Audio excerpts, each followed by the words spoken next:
Muy buenas tardes, me encuentro en este momento con el docente Iván Vergara Sinesterra. El docente Iván es encargado por la Secretaría de Educación Municipal para la implementación y el desarrollo de la Cátedra de Estudios Afrocolombianos en todo el departamento de Risaralda. Ellos han tenido, junto con Américo Portocarrero, una destacada labor y un destacado compromiso en torno a las comunidades étnicas, en especial la parte afrocolombiana de nuestra región. Vamos a hacer unas preguntas en torno a la regionalización y en torno a algunas características propias de la etnia afrocolombiana. Buenas tardes, doctor Iván, ¿cómo ha estado usted? Muy buenas tardes, licenciada María Eugenia. Muchas gracias por abrir el espacio y poder llevar a cabo esta entrevista con respecto a unas preguntas muy específicas. Hay una que se plantea en torno a qué consiste la estrategia territorial de la regionalización. Cuando hablamos del tema, primero, el tema de la regionalización en Colombia ha sido fruto de lo que se concibió en la época colonial, la manera como las élites en el poder distribuyeron a las poblaciones en los campos económicos. Incluso llegó a centralizar con mucha fuerza el tema cultural que hoy tiene de alguna manera encontrada, ¿sí? Y desde las regiones se empiezan a hacer los reclamos de los significados para su propio desarrollo de acuerdo a lógicas y a modelos que se han planteado. En el tema que consiste para la educación afrocolombiana, incluido la Cátedra de Estudios Afrocolombianos, la regionalización se basa en dos elementos fundamentales. Si hablamos de la educación afrocolombiana desde un punto de vista propio y la educación afrocolombiana desde un punto de vista para el conjunto de la nación. Cuando hablamos de una educación afrocolombiana y dentro de ella la Cátedra de Estudios Afrocolombianos en contextos propios es donde el peso específico de la necesidad afro debe evidenciarse. Es decir, todos los contenidos de las asignaturas obligatorias que establece la Ley General de Educación y que se ubican en estos territorios le da mayor fuerza al tema de la etnicidad afro, sin negar de que hay que asumir la cultura universal, la cultura occidental, pero también haciendo una fuerza específica y del mismo nivel del tema de la afrocolombianidad, de la africanidad y de la afrocolombianidad. Cuando hablamos en contextos diversos, ¿sí? Como el caso nuestro en el interior del país o el caso del eje cafetero muy en particular Pereira, donde no solamente la población afro convive con otras, sino que poblacionalmente, digamos entre comillas, es más minoría con respecto a otras comunidades como la mestiza, que vienen de muchas regiones, de muchas partes que conforman, por ejemplo, la ciudad de Pereira a un nivel de una dinámica cultural bastante rica, incluyendo las poblaciones indígenas. Hemos planteado que la educación y la cátedra de estudios afro debe ser transversal al currículo. Es decir, los estudios afro deben ser impregnados en todas las áreas del conocimiento, en todas las áreas obligatorias, con unos temas muy específicos que den cuenta de la afrocolombianidad. De tal manera que, independientemente de que hayan o no niños afros, ¿sí? Los estudios afros van. Porque hay que entender que la afrocolombianidad es un patrimonio de toda la nación y es un patrimonio de las comunidades diversas allí donde estén. Entonces, en ese sentido, la educación de la Cátedra de Estudios Afrocolombianos debe darse, digamos, como un elemento de estudios universales de lo afro en el conjunto de la formación, de la enseñanza, aprendizaje en cada institución educativa, en cada día, en cada asignatura. Entonces, en ese sentido entendemos el tema de la regionalización, ¿sí? Entonces, para el contexto propio de la población afro, que es mayoritaria, el peso específico afro debe ser fundamental en un nivel igualitario, casi que equilibrado, con la cultura general establecida en los currículos. Y en el caso de poblaciones diversas, interculturales complementarias, debe ser transversal. Ahora bien, en cuanto desde qué óptica los afrocolombianos del litoral pacífico asentados en la ciudad conocen y practican sus tradiciones, en especial sus danzas tradicionales, pero digamos que es relativo.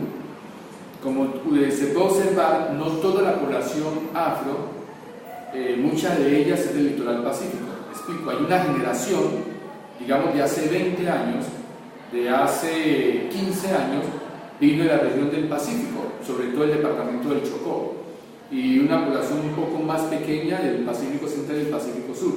digamos Buenaventura, digamos Guapi, digamos Tumaco, que de alguna manera han llegado a la ciudad a profesionalizarse en las diferentes universidades, pero fundamentalmente en la Universidad Tecnológica de Pereira. Y obviamente, vuelvo y repito, en la parte del litoral norte, del litoral Pacífico Norte, que es el conjunto del departamento del Chocó, ha hecho mayor presencia en la ciudad pereirana y en el eje cafetero. Y obviamente poblaciones que vienen desde Quito, que vienen de Ismina, que vienen desde Estado, la propia Santa Cecilia, que la población grande que es de la afro aquí, la mayoría de ellas, su peso específico es Santa Cecilia, risaraldense obviamente, le sigue la taoseña, le está siguiendo luego la Quibdó, luego la Quibdó le sigue la Ismina, pero es una población evidentemente chocuana muy grande de esas diversas partes del litoral Pacífico Norte. Entonces, hay una población que hace 15, 20 años que se estableció aquí, no nació en el litoral Pacífico, nació aquí en la ciudad de Pereira, nació en la región. Por lo tanto, la parte ancestral, cultural, en todos los sentidos, la parte culinaria, en la parte musical, en la parte gastronómica, en la parte académica, en la parte política, en la parte, entre otros, es un legado que ha venido dejando estas poblaciones que en su llegada hace 20, 30 años y las generaciones que nacieron aquí pues se han apropiado de que sus generaciones anteriores les han entregado, en la medida en que han creado estructuras organizativas. Entonces, como se han creado estructuras organizativas culturales, entonces la presencia de las expresiones culturales dancísticas de la comunidad se mantiene. Ejemplo, hemos tenido la Asociación Cultural Camerún, que la dirige el compañero Alexis Escarpeta Mosquera. Esa asociación ha mantenido la tradición del Pacífico, es decir, las danzas ancestrales nuestras como la juga, digamos la jota, el galón de puerco, el sapo, entre otros tipos de danzas específicas de la comunidad, pues se han mantenido ancestralmente porque la organización como tal la mantiene y ha mantenido esa tradición cultural desde el punto de vista dancístico, también desde el punto de vista musical. Es decir, la música del Pacífico también la han transportado. Esa música ancestral que viene de la época colonial, que se ha recreado en la época contemporánea y que en el presente la siguen desarrollando, pues las han mantenido. Pero las poblaciones nuestras que se han ubicado aquí en el Pacífico, que han aquí en Pereira y la región, que nacieron aquí esa generación, han apropiado esa ancestralidad, pero también le han dado una nueva dimensión, una nueva recreación contemporánea, de tal manera que tuve a chicos nuestros danzando con música contemporánea. La salsa choque, que se ha vuelto urbana, ¿sí? La música dancística contemporánea que ha sido expresada con la ligación de la música afro-norteamericana, como ha sido el rap, como ha sido el reggae, como ha sido el reggaetón, ¿sí? Entre otras expresiones musicales que le han venido contemporaneizando y le han dado una recreación a esa música ancestral. Pero tampoco se han quedado en la parte de esa música que la han ellos, digamos, contemporaneizado, modernizado al propio estilo afro, sino que también han llegado al nivel del teatro, de la poesía. Entonces tenemos nosotros personas afros que hoy están haciendo grandes representaciones desde el punto de vista de la poesía y desde el punto de vista del teatro. Quien ha contribuido a una connotación a un teatro con una presencia afro lo ha hecho el profesor Alonso Marulanda. Alonso Marulanda, por ejemplo, que fue docente de Jaime Salazar Robledo, creó unas escuelas de teatro, y entre esas escuelas de teatro el peso específico de los actores, todos son afros, son hombres y mujeres afro que han venido haciendo obras de teatro que se han presentado en la ciudad, se han presentado en Santiago de Londoño, en el Luz y Tejada, incluso han hecho representaciones en Francia. Entonces estamos viendo que otros elementos escénicos de la cultura, de las bellas artes, la población afro la viene apropiando, ¿sí? Y la poesía romántica, la poesía revolucionaria, la poesía contestataria, la poesía alternativa desde el punto de vista afro también lo vienen desarrollando chicos nuestros jóvenes que están ubicados en los barrios marginales, como el Remanso, como Tokio, como el mismo Plumón, como el propio barrio del Dorado, inclusive de alguna manera la Laguna. Entonces estos chicos han venido desarrollando ese tipo de poesía alternativa propia de la población afro. Uno de los grandes exponentes que tenemos ahora es un un compañero que se llama Manuel, el nombre es un nombre creo que es Manuel Mosquera, él ha venido haciendo esa representación, retomando las raíces de la música, de la poesía revolucionaria, incluso del rap norteamericano, que fue un rap revolucionario que recoge la identidad afro, recoge la necesidad de llamar a la población afro a recuperar su identidad, a organizarse y luchar políticamente por alcanzar sus reivindicaciones. Y digamos casi siguiendo la línea de lo que significaron los Panteras Negras, la lucha de los derechos civiles, la línea de Malcolm X, la línea de Martin Luther King, y que hoy pues la están articulando y empatando con las grandes luchas orientadas por Manuel Zapata Olivella, por Juan de Dios Mosquera, por Natanael Díaz, por Diego Luis Córdoba, que son líderes de la población afrocolombiana y que han sido inspiradores de ese proceso. Entonces, como ves, hay dos vertientes ya muy claramente establecidas. La primera, una expresión dancística ancestral que viene del Pacífico como tal, a través de la danza, pero los chicos han dado un salto importante al ubicarse en el mundo urbano y darle una connotación nueva a través de la música, de la poesía y del teatro con estas nuevas connotaciones. Entonces así podemos ver que el tema de la presencia afro, amén